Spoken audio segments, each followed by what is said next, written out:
Sheilas and fellas, allow me to introduce to you the worst value gaming pre-built ever made, and it's not even close. Best Buy is selling this HP Omen 35 liter in this sleek looking micro ATX case, but when you look inside of this naughty girl, it is absolutely disgusting. It comes with a single stick of 16GB DDR5 RAM, a stock cooler cooling the Intel Core i7-14700F, 1TB of M.2 storage, the ugliest looking RTX 5060 in existence, and a 500 watt power supply. Now all of this can be yours for the absolutely abysmal price of 1,890 American rock flag and eagle dollars. So the video is over. The HP Omen 35 liter is a scam, right? Right?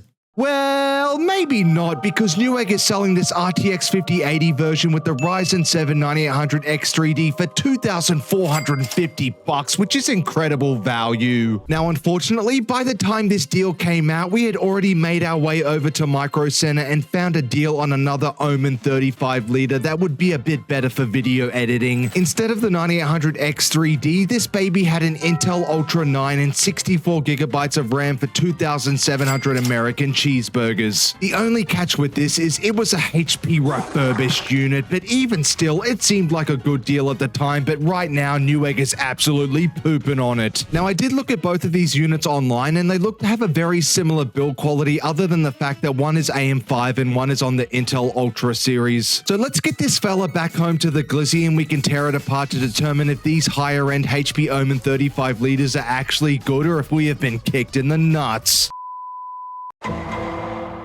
So we are back in the studio. We have Hank and Frank sandwiching the PC, which is currently being covered by my old gym t-shirt. Unfortunately, my footage unboxing this thing got deleted, but you didn't miss much, mate. It was packaged securely and had the worst keyboard and mouse ever included with a gaming PC. So we quickly trashed those e-waste peripherals before we caught gonorrhea. So there's nothing to it, but to do it, let's rip the t-shirt off this thing to reveal the RTX 5080 HP Omen 35 liter, and would you look at that, mate?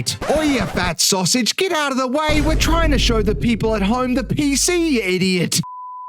Sorry about that. Now there she is in all of her glory, and I am liking what I am seeing so far. We can already see that the power supply is this HP Omen 1000 watt unit, and it also appears to be non-modular, so great stuff, mate. And on a side note, the RTX 5080 included in this thing is huge, my god. But before we judge it any further, I am going to need 2 firm handshakes from the glizzy, and we can turn this baby on. And there she is in all of her glory, already preset to epilepsy-inducing rainbow ARGB puke, which we love, and we can see the logo on the GeForce RTX 508 lit up, and it looks tasty as ever. Now, overall, I actually love the design on this thing. It has a really small footprint, so you can place the PC anywhere in your house, and the inside of this rig actually looks really clean. But the cherry on top, of course, is that once the HP Omen logo disappears, it reveals the slinker's long R body on it, and you know we ain't buying a PC if we can't put Hank's picture inside of it. Now, if you don't have a long sausage to put on the LCD display, the first question I have is, what are you doing, mate? Go buy a Dachshund immediately. But in the meantime, you can also put on CPU and GPU temperatures or other GIFs or videos as well. It's pretty neat, I tell you what. Moving to the front of the case, which is made of glass. Now, it is a bit of a fingerprint magnet, so keep your Windex handy, but it looks really nice with these 2 large 140mm fans. Importantly, there is also these spaces on both sides to bring air into the case, so the airflow should be pretty good still. Overall, I think it looks great. The cable management is really nicely done, considering 1, it is such a small case, and 2, the PSU is literally front and center. But let me know down in the comments, do you like the look of this thing, or does it belong in the garbage? So with the aesthetics out of the way, it's time to flip this thing on its side and tear it apart piece by piece, starting with the world's largest RTX 5080. Now, the great thing about these HP Omens is that they do come with this built-in sag bracket, which is a very nice touch, and once we remove it, we reveal HP Omen's very own 3-fan, 3-slot design of this RTX 5080. Now, overall, this thing is more basic than your sister in terms of its looks, but I think the aesthetics look great in this all-black PC, and the best thing about it is the fact that the RTX 5080 logo lights up in white. I don't know what it is about that feature, but I think it looks awesome on all of these HP Omen RTX graphics cards. Speaking of awesome, we have the cooling on this fella, and given that it is so chunky, surely it's good at cooling, right? Well, thankfully, yes it is. We ran it under 100% load and firm arc, and we were barely pulling a maximum of 6-7 degrees Celsius. And more importantly, when we were gaming on this thing, it never climbed past 65 degrees, so that is some pretty goated cooling from this big chungus of a GPU, and the games ran terrific. Moving on up to the RAM, and we got two 32 gigabytes of 6000 mega transfer per second RAM for a total of 64 gigabytes. Now, if you're getting the Newegg machine, you will be getting two 16 gigabyte sticks that I imagine have the same 6000 mega transfers per second speed. And honestly, I'd much rather pay $250 less to be on the AM5 platform with an X3D CPU than to be with the Intel Ultra series and have 32 gigabytes more RAM. I don't know, maybe that's just me. Would you rather pay the extra dough to get 64 gigabytes but be stuck with Intel, or are you going with the X3D for the cheaper price point? Moving on down to the M.2, and this thing comes with the fattest heatsink I have ever seen on an NVMe drive. This thing is 2 terabytes total, and it's actually a pretty decent Samsung drive with read and write speeds of over 6000 megabytes per second. So props to HP for 2 terabytes in the heatsink to keep it colder than my ex-girlfriend's heart. Why'd you leave me, Shaniqua?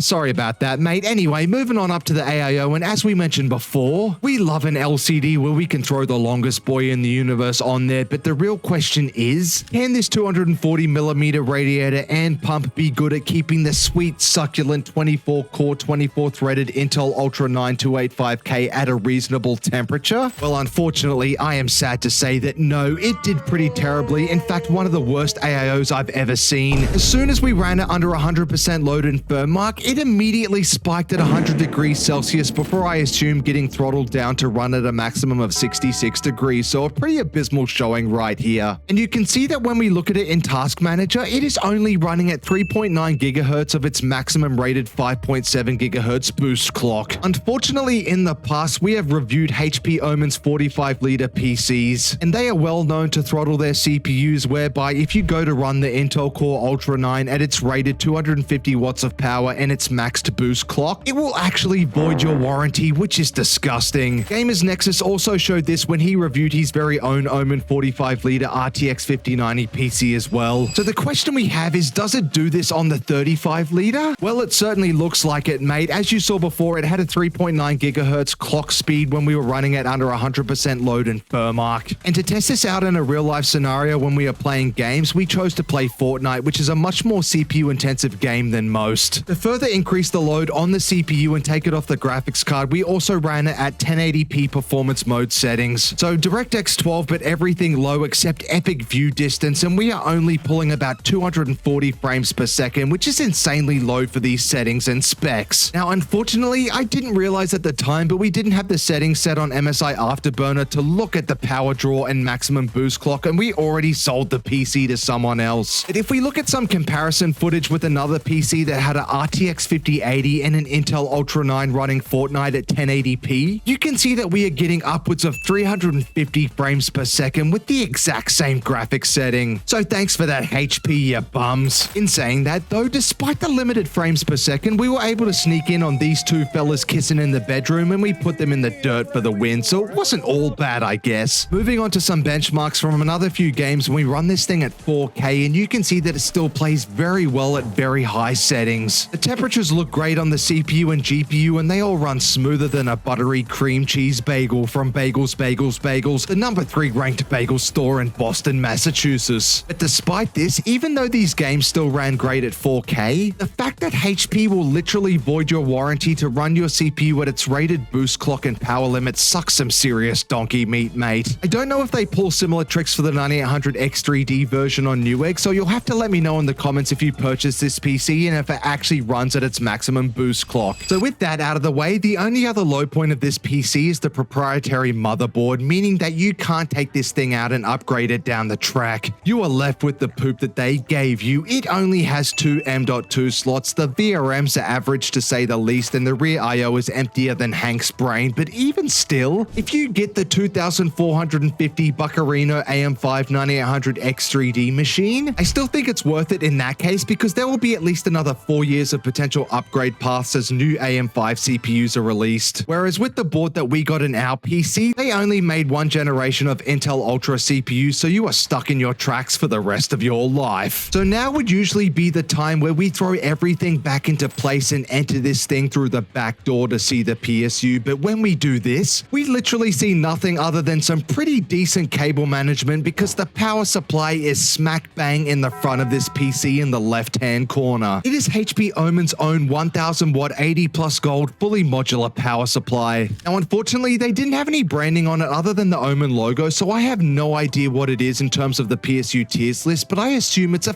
fairly decent model. So I am pretty impressed that they actually gave us 1000 watts when we compared it to that 500 watt monstrosity in their $1,800 RTX 5060 PC. So in conclusion, is the PC actually good and would I recommend you purchasing this? Well, the Newegg version at $2,450 is ridiculous value right now for an RTX 5080 PC with a 9800 X3D, 32 gigabytes of RAM and 2 terabytes of storage with a 1000 watt power supply. I wouldn't hesitate to purchase that thing if you were looking for a pre-built, but while this one we got for $2,700 does come with a whopping 64 gigabytes of RAM, I'd pass on it, mate, because for one, it was a refurbished unit where you could purchase the other one brand new for much cheaper. And secondly, I am an AM5 fanboy, and given the Intel Ultra series is a dead-end platform, 64 gigabytes be damned, go for the cheaper AMD version and flip your way from 32 gigabytes up to 64 in the future. Me and the Glizzy love ya.